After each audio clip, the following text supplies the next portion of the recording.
Pourquoi certaines maisons restent-elles fraîches, même lorsqu'il fait plus de 40 degrés à l'extérieur?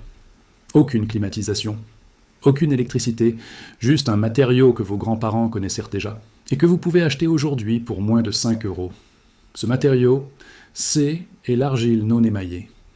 Et la technique qu'il utilise est en train de revenir dans les climats chauds, comme dans les appartements modernes mal isolés. Dans cette vidéo, vous allez découvrir comment une technique vieille, de plusieurs milliers d'années, utilise l'évaporation de l'eau à travers l'argile pour faire baisser la température d'une pièce ou conserver des aliments au frais.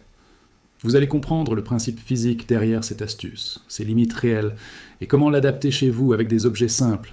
Ce n'est pas une solution magique. Mais dans certaines conditions, elle fonctionne remarquablement bien. Et elle mérite d'être comprise avant d'être jugée dépassée. Restez jusqu'à la fin, car nous verrons aussi les erreurs qui empêchent cette méthode de fonctionner. Avant l'électricité, les habitants des régions chaudes devaient trouver des solutions pour conserver l'eau fraîche et refroidir leurs habitations. Ils ont découvert qu'un récipient en argile poreuse, rempli d'eau, laisse suinter une fine quantité de liquide à travers ses parois. Cette eau s'évapore au contact de l'air. Or, l'évaporation consomme de l'énergie thermique. Cette énergie est prélevée directement sur le récipient et sur l'air environnant. Résultat, la surface se refroidit. C'est le même principe qui explique pourquoi vous avez froid en sortant de l'eau, même par temps chaud. L'ingrédient central de cette astuce n'est pas exotique. C'est un pot en terre cuite non vernissé, non émaillé. On en trouve dans n'importe quelle jardinerie ou magasin de bricolage, souvent pour 2 à 5 euros selon la taille. La condition essentielle, c'est que l'argile ne soit pas recouverte d'un vernis imperméable. Un pot émaillé, brillant, ne laissera pas passer l'eau. Il ne produira aucun effet de refroidissement. C'est une erreur fréquente chez les personnes qui essaient cette méthode pour la première fois. Cette technique porte plusieurs noms selon les régions. En Espagne, on parle du botillo, une cruche en terre cuite utilisée pour garder l'eau fraîche pendant des heures, même en plein soleil. En Afrique du Nord et au Moyen-Orient, une méthode similaire utilise 2 pots imbriqués, avec du sable humide entre les 2 parois. On appelle parfois ce système le pot dans le pot. Le sable retient l'humidité plus longtemps que l'argile seule, ce qui prolonge l'effet rafraîchissant. Ces techniques n'ont pas besoin d'électricité. Elles reposent uniquement sur l'évaporation continue de l'eau. Pour reproduire ce principe, vous avez besoin de 2 pots en terre cuite non vernissée, de tailles différentes, du sable, de l'eau et d'un couvercle ou d'un linge humide. Le petit pot est placé à l'intérieur du grand. L'espace entre les deux est rempli de sable humide. On verse régulièrement de l'eau sur le sable pour le maintenir imbibé. Les aliments ou les bouteilles, placés dans le pot intérieur, bénéficient d'une température plus basse que l'air ambiant, grâce à l'évaporation constante à travers les parois. Ce système fonctionne aussi bien pour conserver des légumes que pour garder une carafe d'eau fraîche sur une table. Ce phénomène s'appelle le refroidissement évaporatif. Quand l'eau passe de l'état liquide à l'état gazeux, elle absorbe de la chaleur latente.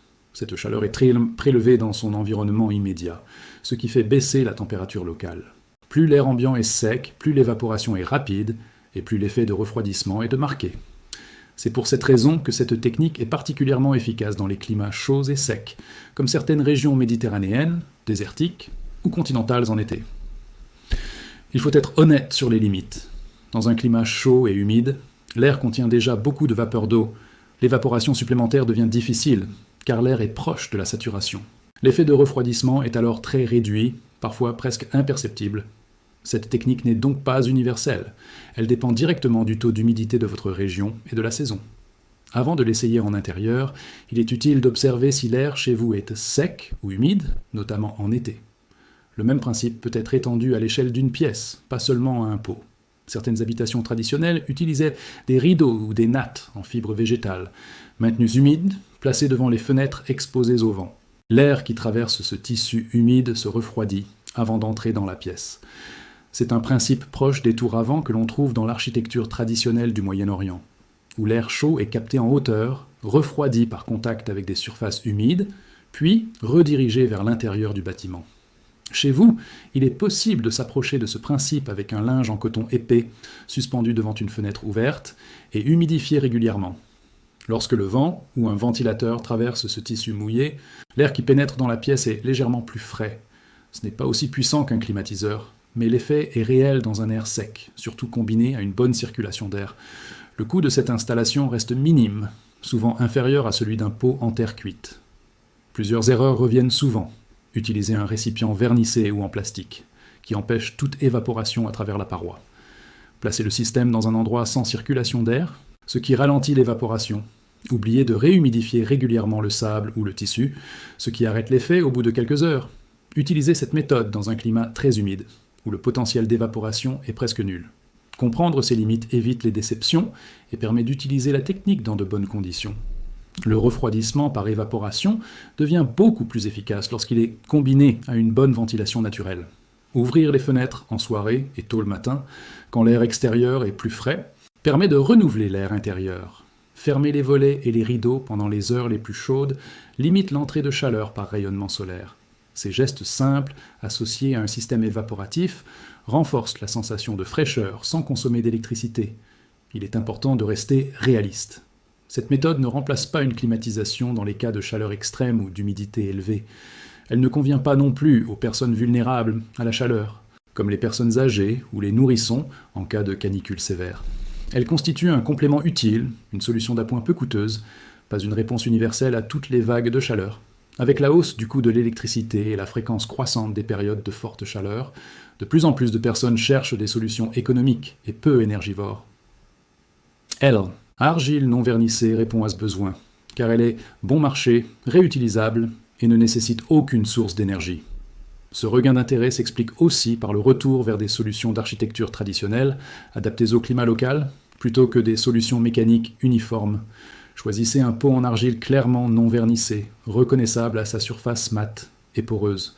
Testez d'abord avec un petit récipient avant d'investir dans un système plus grand. Placez votre installation dans un endroit ventilé, jamais dans un coin fermé. Réhumidifiez le sable ou le tissu au moins une fois par jour en période de forte chaleur. Vérifiez l'humidité de votre air avant de vous attendre à des résultats visibles. Cette méthode est nettement plus efficace en climat sec qu'en climat humide. Associez toujours cette technique à une bonne gestion de la ventilation et de l'ombre dans votre logement. Cette astuce ancienne repose sur un principe physique simple. L'évaporation de l'eau absorbe la chaleur environnante. Un pot en argile non vernissé, associé à de l'eau et parfois du sable, permet de reproduire ce principe pour rafraîchir un aliment, une boisson, ou même l'air d'une pièce dans certaines conditions. Cette solution fonctionne surtout dans les climats chauds et secs, et beaucoup moins dans les régions humides. Elle ne remplace pas une climatisation en cas de chaleur extrême, mais elle reste un complément économique et écologique, à condition de respecter ses limites. N'hésitez pas à expérimenter cette méthode chez vous, en commençant petit, et en observant les résultats selon votre propre climat et votre logement. Si cette vidéo vous a plu, abonnez-vous à Refroidissement Caché pour découvrir davantage de solutions intelligentes afin de garder votre maison fraîche et d'économiser de l'énergie.